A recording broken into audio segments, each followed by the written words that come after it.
আসসালামু আলাইকুম। গত পার্টে আমরা এই মুভিটির প্রথম পার্ট অর্থাৎ টেরিফায়ার 1 এর এক্সপ্লেনেশন দেখেছিলাম, আর আজকে আমরা সেই মুভিটিরই দ্বিতীয় পার্ট অর্থাৎ টেরিফায়ার 2 এর এক্সপ্লেনেশন করতে চলেছি। এইখানের কিছু ইনফরমেশন দিয়ে রাখছি আমরা। এই মুভিটা মুক্তি পেয়েছিল 2022 সালে, আর সেই সময় টপ সার্চ লিস্টের মধ্যে এই মুভিটার নাম ছিল। আর আপনারা অলরেডি জেনে গিয়েছেন এই মুভিটার মূল চরিত্র আর্ট দি ক্লাউন, যাকে আমরা আর্ট বলে সম্বোধন করেছিলাম, তার নৃশংসতা কতটা ভয়ানক। তাহলে চলুন সিনেমার মূল গল্পে ঢুকে পড়া যাক। সিনেমার শুরুতে আমাদের টেরিফায়ার 1 এর কিছু দৃশ্য দেখানো হয়, যেখানে আমরা দেখেছিলাম ক্লাউন পুলিশের হাত থেকে বাঁচার জন্য নিজের মুখেই গুলি করে দিয়েছিল। সবাই ভেবেছিল ক্লাউন হয়তো মারা গিয়েছে, কিন্তু পরে আমরা জানতে পারি ক্লাউন আসলে মারা যায়নি। এখানে ডক্টরের মৃত্যু সিনটা আবারও আমাদের দেখানো হয়, আর ডক্টরকে মেরে প্রচন্ড আহত করে ফেলে, তাকে মারাত্মকভাবে জখম করে এবং একটানা তার পিছনে লেগে থাকে। ডক্টর রক্তাক্ত অবস্থায় হামাগুড়ি দিয়ে বাইরে এসে কোনো রকমে পুলিশকে ফোন করে, কিন্তু বেচারার গলা দিয়ে কোনো আওয়াজ বের হচ্ছিল না, কারণ আর্ট তার গলা কেটে দিয়েছিল। তাকে আরো যন্ত্রণা দেওয়ার জন্য আর্ট প্রথমে তার চোখ উপড়ে ফেলে, তারপর সেই চোখ নিয়ে খেলতে থাকে এবং পরে নিজের কেটে যাওয়া চোখের জায়গায় সেটি বসিয়ে নেয়। এরপরেও সে থামে না, সে ডক্টরকে আরো মারধর করে এবং শেষ পর্যন্ত তার মাথা চিরে তাকে ভয়ঙ্কর মৃত্যু দেয়। এরপর সে সোজা একটি লন্ড্রিতে চলে আসে, সেখানে একজন লোক নিশ্চিন্তে ঘুমাচ্ছিল। আর্ট নিজের কাপড় ধোয়ার জন্য একটি ওয়াশিং মেশিনে ঢুকিয়ে দেয়। ঠিক তখনই সে সেখানে একটি অদ্ভুত মেয়েকে দেখতে পায়, যে তার মতোই পাগলের মতন আচরণ করছিল, এমনকি সে আর্টের মতন মেকআপও করেছিল। দুজন একে অপরকে দেখে খুবই খুশি হয়ে যায় এবং একসাথে খেলতে শুরু করে। ঠিক তখনই সেই লোকটির ঘুম ভেঙে যায়। সে দেখে আর্ট একা একাই তালি বাজাচ্ছে, অর্থাৎ সেই ছোট্ট মেয়েটিকে শুধু আর্টই দেখতে পাচ্ছিল। এরপর আর্ট নিজের কাপড় পরে সেখান থেকে চলে যেতে থাকে। যাওয়ার আগে সে একটি ঝাড়ুর লাঠি লোকটির মাথার এপার ওপার দিয়ে বের করে দেয়। এরপরই আমাদের সিয়া নামের এক মেয়েকে দেখানো হয়। সে নিজের জন্য পরীর মতন একটি পোশাক বানাচ্ছিল, কারণ পরের দিন ছিল হ্যালোইন। রাতে সিয়ানা তার মা এবং ভাইয়ের সঙ্গে খাবার খাচ্ছিল।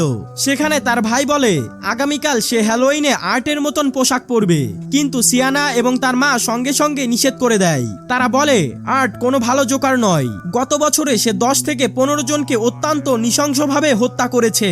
খাওয়া শেষ হওয়ার পর সিয়ানা তার মায়ের সঙ্গে নিজের ভাইকে নিয়ে কথা বলছিল। সে বলছিল তার ভাই দিন দিন খুবই অদ্ভুত আচরণ করছে। তাদের কথাবার্তা থেকে আমরা জানতে পারি সিয়ানার বাবা মারা গেছে। অন্যদিকে সিয়ানার ভাই ইন্টারনেটে আর্টের সম্পর্কে খুঁজতে শুরু করে। তাদের প্রত্যেকের সম্পর্কে সে খুব মনোযোগ দিয়ে পড়ছিল এবং সে সিয়ানার কাছে এসে জিজ্ঞাসা করে সেই জোকার আর্ট কি এখনো বেঁচে আছে, কারণ এখনো তার লাশ পাওয়া যায়নি। উত্তরে সিয়ানা বলে আর্ট মারা গেছে, আর যদি মারা নাও যেয়ে থাকে তাহলে উপরওয়ালাকে ধন্যবাদ দাও যে সে এখানে নেই। এরপর সিয়ানা টিভি দেখতে দেখতে ঘুমিয়ে পড়ে। ঘুমানোর সঙ্গে সঙ্গেই সে একটি স্বপ্ন দেখতে শুরু করে। সেখানে সে হঠাৎ করেই একটি টিভি শো এর মধ্যে পৌঁছে যায়। সেখানে তাকে একটি ছোট্ট মেয়ের সাজে দেখা যায় এবং তার আশপাশের সমস্ত বাচ্চারা খুবই আনন্দ করছিল। সেখানে একটি বাচ্চা আর্ট ক্রিসমাস নামের একটি জিনিস খাচ্ছিল, যা মেয়েটার খাওয়ার মতন ছিল না, বরং তার ভেতরে ছিল কাচের টুকরো, ব্রেড এবং নানা ধরনের পোকা ঘুরে বেড়াচ্ছিল। ঠিক তখনই সেখানে আর্ট দি ক্লাউন এসে উপস্থিত হয় এবং সবার মধ্যে উপহার বিলিয়ে দিতে শুরু করে। কিন্তু সিয়ানাকে সে জঘন্য একটা জিনিস দেয়, যা ছিল একটি পাত্রের মধ্যে থাকা ধুকপুক করতে থাকা একটি হৃৎপিণ্ড, কিছু নড়াচড়া করা সাপ এবং কিছু মাংস। এটি দেখে সিয়ানার অদ্ভুত লাগে। এরপর আর্ট নিজের ব্যাগ থেকে একটি বন্দুক বের করে এলোপাতাড়ি গুলি চালাতে শুরু করে এবং সেখানে থাকা সমস্ত বাচ্চাদের মেরে ফেলে। এই সময় সিয়ানাও আহত হয়ে যায়। এরপর সে সামনে এগোতেই আর্ট তার দিকে গুলি ছুঁড়ে মারতে শুরু করে। সঙ্গে সঙ্গেই সিয়ানা একটি ব্যাগ থেকে তলোয়ার বের করে তার সামনে ধরে, যার ফলে আগুন তার কোনো ক্ষতি করতে পারে না। আসলে এই তলোয়ারটি ছিল খুবই শক্তিশালী, যা সিয়ানাকে তার বাবা দিয়েছিল। এত ভয়ঙ্কর স্বপ্ন দেখে সিয়ানা হঠাৎ ঘুম থেকে জেগে ওঠে, কিন্তু জেগে উঠে সে দেখে সত্যি তার সামনে থাকা টেবিল এবং টিভিতে আগুন লেগে গেছে। দ্রুত তার মা সেখানে এসে আগুন নিভিয়ে দেয়। এরপর সবকিছু আবার স্বাভাবিক হয়ে যায়। তখন সিয়ানার মা তাকে জিজ্ঞাসা করে তুমি জ্বলন্ত মোমবাতিগুলো টেবিলের ওপর রেখে গিয়েছিলে কেন? উত্তরে সিয়ানা বলে মা, আমি তো মোমবাতি জ্বালাইনি। এরপর সিয়ানা নিজের ঘরে গিয়ে তলোয়ারটি দেখতে থাকে। সেখানে তলোয়ারটি একদম ঠিকঠাক ছিল, তার কিছুই হয়নি। অন্যদিকে আর্টও হ্যালোইনের প্রস্তুতি নিচ্ছিল, অর্থাৎ সে ধারালো অস্ত্র অস্ত্র তৈরি করছিল যাতে সে অগন্তি হত্যা চালাতে পারে। সেই অদ্ভুত ছোট্ট মেয়েটিকে শুধু আর্টই দেখতে পায়। সে সেখানে টিভি চালিয়ে সেই একই শো দেখছিল যেখানে টিভি হোস্ট ভিক্টোরিয়ার ইন্টারভিউ নিচ্ছিল। এরপর আমরা দেখি আর্ট পা দিয়ে লাথি মেরে টিভিটি ভেঙে ফেলে। এখানেও সে ওই একই কাজ করে, কারণ এটি সেই একই দৃশ্য ছিল। স্কুলে সিয়ানার ভাই এবং তার বন্ধু একটি মৃত ইঁদুর দেখছিল। ঠিক তখনই সেখানে একজন শিক্ষক এসে তাদের বকাঝকা করে ক্লাসে যেতে বলে। ক্লাস শেষ হওয়ার পর সিয়ানার ভাই নিচে নেমে এলে সে নিজের সামনে আর্ট এবং সেই অদ্ভুত মেয়েটাকে দেখতে পায়। তারা দুজনই সেই মৃত ইঁদুরটাকে নিয়ে খেলছিল। তাদের দেখে সে খুব ভয় পেয়ে যায়। ঠিক তখনই আর্ট এবং সেই ছোট্ট মেয়েটির নজর তার উপরে পড়ে। এটি দেখে সে ভয় পেয়ে সেখান থেকে দৌড়ে পালাতে শুরু করে, কিন্তু পথে একজন শিক্ষিকা তাকে দেখে থামানোর চেষ্টা করে। সে কিছুতেই থামে না। সেখানে কি হয়েছে তা দেখার জন্য শিক্ষিকা ভেতরে গিয়ে মাটিতে পড়ে থাকা মৃত ইঁদুরটি দেখে অবাক হয়ে যায়। তার মনে হয় নিশ্চিত এই কাজটি সিয়ানার ভাইই করেছে। এরপর আমাদের সিয়ানাকে তার বন্ধুদের সঙ্গে কথা বলতে দেখা যায়। সে সেই আর্টের কথা বলছিল, পাশাপাশি এটাও বলছিল যে ভয়ঙ্কর চেহারার ভিক্টোরিয়া টিভি হোস্টের চোখ উপড়ে ফেলেছিল। এসব কথা শুনে সিয়ানার খুবই অস্বস্তি হতে থাকে এবং সে সেখান থেকে উঠে চলে যায়। তার এক বন্ধু তার কাছে এসে জিজ্ঞাসা করে, কি হয়েছে, তোমাকে এত ভয় পাওয়া মনে হচ্ছে কেন? তখন সিয়ানা তাদের নিজের দেখা সেই স্বপ্নের কথা বলতে শুরু করে। একই সঙ্গে সে যে খুব ভয় পেয়েছে সেটাও জানায়। পরের দিন সিয়ানা তার বন্ধুদের সঙ্গে হ্যালোইনের কেনাকাটা করতে চলে যায়। তার বন্ধুর কাছে একটি ফোন আসে, তাই সে কথা বলার জন্য বাইরে চলে যায়। তখনই সেখানে সত্যি আর্ট দি ক্লাউন এসে হাজির হয়। তাকে দেখে বাঁচার জন্য সিয়ানা উপরে উঠে চলে যায় এবং কিছু কেনাকাটা করার অভিনয় করতে থাকে। কিন্তু সব থেকে বড় ভুল সে করে ফেলে, কারণ সে নিজের ব্যাগ নিচে ফেলে এসেছিল। সেখানে তার টাকা রাখা ছিল। মুহূর্তের মধ্যেই আর্ট সেই ব্যাগটি নিয়ে তার কাছে আসে। সিয়ানা তাকে টাকা দেয়, কিন্তু এখানে আর্ট তাকে বিরক্ত করা এবং তাকে অস্বস্তিতে ফেলার কোনো সুযোগই হাতছাড়া করেনি। তবে সিয়ানা তখনও এই ভেবেছিল যে এটা সত্যি আর্ট নাকি অন্য কেউ তার সঙ্গে মজা করছে।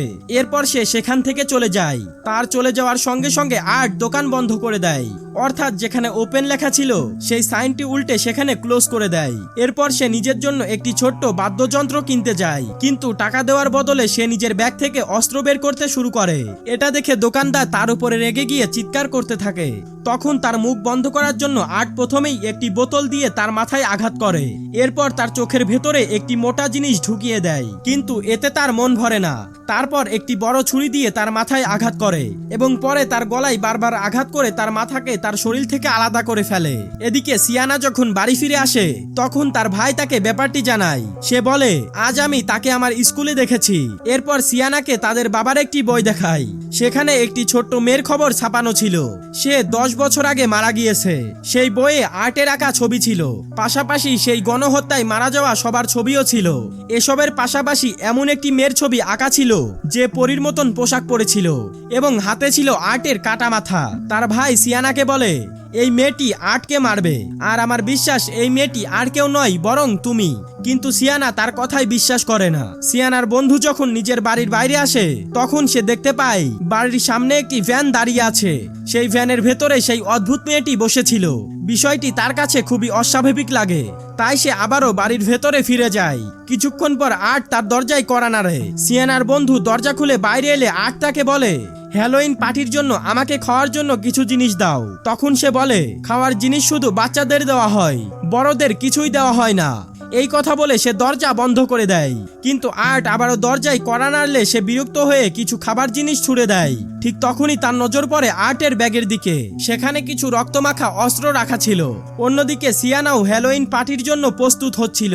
এখন যেহেতু সিয়ানার বন্ধু বাড়িতে একা ছিল তাই সে নিচ থেকে কিছু শব্দ শুনতে পায়। কি হয়েছে তা দেখার জন্য সে নিচে নেমে আসে। কাচের জানলাটি ভাঙা, কারণ আর্ট বাড়ির ভেতরে ঢুকে পড়েছে। সে এমন ভাবে ঘুরে বেড়াচ্ছিল যেন বাড়িটি তার নিজেরই। এরপর আর্টের নজর সিয়ানার বন্ধুর ওপর পড়ে। তখন সে তার পিছু নেয়। বাঁচার জন্য সে নিজের ঘরের দিকে দৌড়ায়, কিন্তু শেষ পর্যন্ত আর্ট তাকে ধরে ফেলে। প্রথমেই সে তার মুখে এমন ভাবে আঘাত করে যে তার দুটো চোখই কেটে যায়। তারপর সে তার মাথার চামড়া কেটে তার চুল আলাদা করে দেয়। এখানে তার নৃশংসতা আরো বাড়তে থাকে। সে একটি ছুরির সাহায্যে তার পিঠে গভীরভাবে আঘাত করে। তারপর তার একটি হাত শরীর থেকে আলাদা করে ফেলে। এত কিছু করার পরেও তার মন ভরে না, তাই সে নিজের হাত দিয়ে তার মুখের চামড়া ছিঁড়ে ছিঁড়ে তুলে ফেলে। সে তার খুবই খারাপ অবস্থা করে দেয়। পুরো ঘর রক্তে ভরে যায়। কিছুক্ষণ পর যখন তার মা বাড়ি ফিরে আসে তখন উপরে উঠে তিনি এক ভয়ঙ্কর দৃশ্য দেখতে পান। পুরো ঘর রক্তে ভরা ছিল, আর সেই রক্ত ছিল তার নিজের মেয়ের। সেখানে আর্ট তার মেয়ের শরীর টুকরো টুকরো করে দিচ্ছিল। তার অবস্থা এতটাই খারাপ হয়ে গিয়েছিল যে দেখার মতন অবস্থাতেও ছিল না। সবচেয়ে অবাক করার বিষয় ছিল এত কিছু হওয়ার পরেও সে যন্ত্রণায় ছটফট করতে করতে বেঁচে ছিল। তারপর আর্ট তার মাকেও অত্যন্ত নির্মমভাবে হত্যা করে। তারপর যখন হ্যালোইন ক্যান্ডি নিতে বাচ্চারা আসে তখন সে সেই মেয়ে এবং মায়ের কাটা মাথার ভেতরে ক্যান্ডি রেখে বাচ্চাদের দিতে থাকে। বাচ্চারা কিছুই বুঝতে পারে না, তাদের কাছে সেটি নকল মাথা বলেই মনে হচ্ছিল। এরপর তারা সেখান থেকে চলে যায়। অন্যদিকে হ্যালোইন পার্টিতে সিয়ানা তার বন্ধুকে নিয়ে চিন্তিত হয়ে পড়ে, কারণ এতক্ষণ পর্যন্ত সে পার্টিতে আসেনি। যদিও তার বাকি সব বন্ধুরা এসে গিয়েছিল। অপেক্ষা করতে করতে সবাই নাচতে শুরু করে, খুবই মজা করতে থাকে। এদিকে সিয়ানার ভাইকে তার ঘরে দেখানো হয়, কারণ তার মা তাকে পার্টিতে যেতে দেয়নি। আর্টের ব্যাপারে জানতে সে তার মাকেও ওই একই বই দেখাতে শুরু করে, কিন্তু তার মা রাগের মাথায় বইটি ছুঁড়ে ফেলে দেয়। তখন সে তার মায়ের সঙ্গে খারাপ ব্যবহার করতে শুরু করে। এতে তার মা তাকে একটি চড় মারে। রাগ করে সে বাড়ি থেকে বেরিয়ে যায়। এরপর তার মা বাইরে এসে দেখে তার ছেলে সবকিছুই নষ্ট করে ফেলেছে, এমনকি গাড়িটিও নোংরা করে দিয়েছে এবং গাড়ির উপরে নিজের মাকে উদ্দেশ্য করে গালিও লিখে রেখেছে। এটি দেখে তার মায়ের খুবই খারাপ লাগে। সিয়ানার ভাইও সেই একই ভ্যানটি দেখতে পায়, যার ভেতরে সেই অদ্ভুত ছোট্ট মেয়েটি বসেছিল। এটি দেখে তার অবস্থা খারাপ হয়ে যায়, তাই সে দ্রুত নিজের বাড়ির ভেতরে দৌড়ে ঢুকে যায়। এদিকে সিয়ানার মা নিজের বাড়ি পরিষ্কার করতে শুরু করেন। তিনি জানতেনই না যে গাড়ির ভেতরে আগে থেকেই আর্ট লুকিয়ে বসে আছে। অর্থাৎ গাড়ির এই ভয়ানক অবস্থা আর কেউ নয়, বরং আর্ট করেছিল। যখন সে জ্বালানা পরিষ্কার করছিল তখন সে গাড়ির ভেতরে ক্লাউনকে বসে থাকতে দেখতে পায়, কিন্তু সে কিছু বুঝে ওঠার আগেই ক্লাউন তার মায়ের মাথায় গুলি চালিয়ে তার মাথা ধর থেকে আলাদা করে দেয়। সিয়ানার ভাই বাড়ি ফিরে দেখতে পায় ক্লাউন তার মাকে খুবই বাজেভাবে মেরে ফেলেছে। তার পুরো চেহারা বদলে দিয়েছে। ক্লাউন সিয়ানার ভাইকে ধরে ইনজেকশন দিয়ে বেহুশ করে দেয়। কিন্তু সিয়ানা পার্টিতে নাচার সময় সেই অদ্ভুত মেয়েটাকে দেখতে পায়, যে কিনা এক দৃষ্টিতে সিয়ানার দিকেই তাকিয়েছিল, যেটা দেখে সে খুবই ঘাবড়ে যায়। তাকে দেখে সিয়ানা খুবই অস্বস্তি বোধ করতে শুরু করে। সে ভীষণ ভয় পেয়ে যায়। তাই এই অবস্থার কারণে তার বন্ধুদেরও পার্টি ছেড়ে চলে যেতে হয়। সবকিছু স্বাভাবিক হওয়ার পর সিয়ানা গাড়িতে বসে। ঠিক তখনই তার কাছে তার ভাইয়ের ফোন আসে। ফোনে সে বলে, আমি পার্কে আছি, আমার তোমার সাহায্যের দরকার, তুমি তাড়াতাড়ি চলে আসো। আসলে ফোনে তার ভাই কথা বলছিল না, বরং সেই অদ্ভুত ছোট্ট মেয়েটি। কারণ সিয়ানার ভাই তখন অজ্ঞান অবস্থায় পড়েছিল। সে শুধু গলাটার স্বর বদলে সিয়ানার সঙ্গে কথা বলেছিল। কিছুক্ষণ পর সিয়ানা সেই পার্কে পৌঁছে যায়। সেখানে সে নিজের ভাইকে খুঁজতে খুঁজতে ভেতরে চলে যায়। ঠিক তখনই তার ভাইয়ের কাছে একটি মেসেজ আসে, যেখানে লেখা ছিল, আমি টেরিফায়ারের মধ্যে আটকে পড়েছি, অর্থাৎ একটি অদ্ভুত বাড়ির ভেতরে। এরপর সিয়ানা তাকে খুঁজতে খুঁজতে সেই অদ্ভুত বাড়ির ভেতরে ঢুকে পড়ে। এদিকে গাড়ির ভেতরে থাকা সিয়ানার এক বন্ধু কোনো কারণ ছাড়াই বাইরে চলে আসে। ঠিক তখনই আর্ট তাকে ছুরি মেরে হত্যা করে।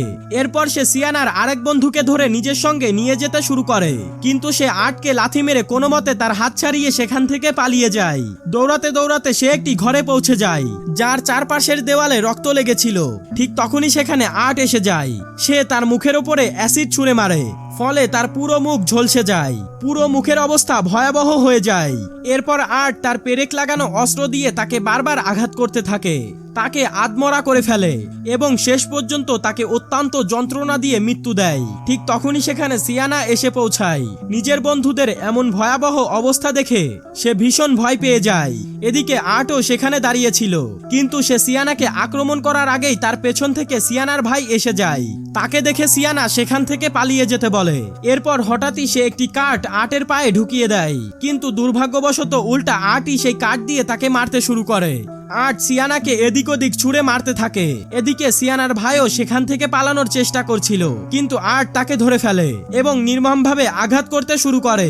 সঙ্গে সঙ্গে সিয়ানা উঠে আর্টের উপর আক্রমণ করে, তাকে অত্যন্ত জখম করে এবং নিজের ভাইকে নিয়ে সেখান থেকে পালিয়ে যেতে যায়। কিন্তু আর্ট তার পিছু ছাড়ে না। আবার সেও সিয়ানার ভাইকে কাঁচিওয়ালা অস্ত্র দিয়ে তাকে আঘাত করতে শুরু করে।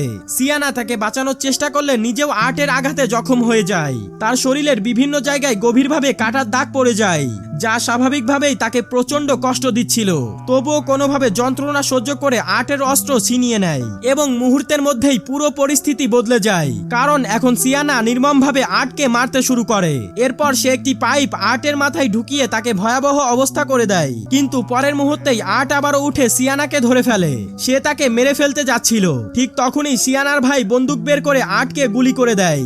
ঠিক তখনই সেই অদ্ভুত মেয়েটি সিয়ানার মায়ের রূপ ধরে সেখানে চলে আসে এবং এক দৃষ্টিতে সিয়ানার দিকে তাকিয়ে থাকে যে তার মাকেও মেরে ফেলা হয়েছে। এই দৃশ্য দেখে সিয়ানার অবশিষ্ট সাহসটুকু হারিয়ে যায়। ঠিক তখনই সে বুঝতে পারে তার ভাই সেখানে নেই। এরপর যখন সে নিজের ভাইকে খুঁজতে শুরু করে তখনই সে দেখতে পায় আর্ট তাদের অন্য একটি জায়গায় নিয়ে এসেছে। সিয়ানা যখন আর্টের কাছে পৌঁছে যায় তখন আর্ট তাকে ধাক্কা মেরে নিচে বেসমেন্টে ফেলে দেয়, তবে সে মারা যায় না। ঠিক তখনই সেখানে কেউ একজন সাহায্যের জন্য চিৎকার করতে শুরু করে। এরই মধ্যে আর্ট তাদের কাছে এসে দাঁড়ায় এবং সিয়ানার বাবার দেওয়া সেই তলোয়ারটি দিয়ে সিয়ানাকে আঘাত করে মাটিতে ফেলে দেয়। এরপর সিয়ানা একটি শোয়ের ভেতরে গিয়ে পড়ে, কিন্তু আমরা দেখি সে একটি কাচের ট্যাঙ্কির ভেতর বন্দী ছিল, যেটি ডুবে যাওয়ার মতন পানি দিয়ে ভরা। সে সেখান থেকে বের হওয়ার জন্য অনেক চেষ্টা করছিল, কিন্তু তার সমস্ত চেষ্টাই ব্যর্থ হয় এবং শেষ পর্যন্ত সে সেখানেই মারা যায়। অন্যদিকে আর্ট সিয়ানার ভাইকে খেতে শুরু করে, কিন্তু হঠাৎই তার ভাই চিৎকার করে উঠলে সেই তলোয়ার দিয়ে জাদুকরি আলো বের হতে শুরু করে। সেই আলোর প্রভাবে সিয়ানাও জীবিত হয়ে ওঠে। এরপর সে কোনোভাবে প্রচন্ড রেগে কাচের বক্স থেকে বেরিয়ে আসে এবং নিজের বাবার দেওয়া সেই তলোয়ারটি দিয়ে আর্টের ওপর আক্রমণ করে। এক আঘাতে সে আর্টের মাথা ধর থেকে আলাদা করে ফেলে। অবশেষে সেই উদম্য নরপিশাচের মৃত্যু হয়। এতে সিয়ানা এবং তার ভাই শান্তির নিঃশ্বাস ফেলে, কিন্তু তখনই সেই ছোট্ট অদ্ভুত মেয়েটি এসে আর্টের কাটা মাথাটি তুলে নিয়ে চলে যায়। এরপর আমরা একটি হাসপাতালের দৃশ্য দেখতে পাই, যেখানে ভিক্টোরিয়া, যার মুখ অত্যন্ত ভয়ঙ্কর হয়ে গিয়েছিল, একা এক জায়গায় বসেছিল। আর সেখানে আমরা দেখতে পাই সে ডেলিভারির ব্যথায় কাতরাচ্ছিল। আর তখনই একটা ভয়ঙ্কর কাণ্ড ঘটে। ভিক্টোরিয়া বাচ্চার বদলে ক্লাউডের কাটা মাথার জন্ম দেয়। তারপর সেটাকে সে চাটতে থাকে। এরপর যখন সেখানে একজন নার্স আসে তখন এটা দেখে সে খুবই ভয় পেয়ে যায় যে ভিক্টোরিয়ার কোলে ক্লাউডের কাটা মাথা ছিল। তখন ভিক্টোরিয়া একটি ভয়ঙ্কর হাসি দেয়, যেন ক্লাউডের আত্মা তার ভেতরে চলে এসেছে। আর এরই সঙ্গে এই ভয়ঙ্কর মুভিটি এখানেই শেষ হয়ে যায়। আর এখানেই আমরা বুঝতে পারি ক্লাউডের মৃত্যুর খেলা এখানেই শেষ নয়, বরং সামনে আরো ধামাকা নিয়ে আসছে। তো বন্ধুরা, মুভিটা কেমন লাগলো অবশ্যই কমেন্টে জানাতে ভুলবে না। দেখা হবে নতুন কোনো ভিডিওতে। এই মুভিটার পার্ট 3 দেখতে চাও কিনা সেটা অবশ্যই কমেন্টে জানাতে পারো।